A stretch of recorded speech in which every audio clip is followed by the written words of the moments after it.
بسم اللہ الرحمن الرحیم۔ السلام علیکم۔ استاد صاحب سے اہم سوال۔ ایک دفعہ میں اپنے استاد صاحب کی خدمت میں حاضر ہوا۔ میں نے سوال کیا، حضرت، قرآن کہتا ہے کہ بے شک نماز برے اور بے حیائی کے کاموں سے روکتی ہے، لیکن آج ہم دیکھتے ہیں کہ بہت سے لوگ نماز بھی پڑھتے ہیں اور سود بھی کھاتے ہیں، جھوٹ بھی بولتے ہیں، بے حیائی کے کام بھی کرتے ہیں۔ ہم خود بھی نماز پڑھنے کے باوجود گناہوں سے مکمل طور پر کنارہ کش نہیں ہو پاتے۔ تو اس آیت کا کیا مطلب ہوا؟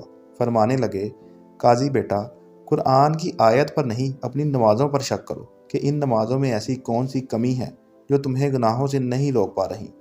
صحابہ رضوان اللہ علیہم اجمعین نے کبھی یہ سوال نہیں کیا، کیونکہ ان کی نمازیں واقعی نمازیں تھیں۔ اب بھلا سوچو، اگر ایک شخص کو دن میں 5 بار عدالت میں جج کا سامنا کرنا ہو تو کیا وہ جرم کرنے کا سوچے گا بھی؟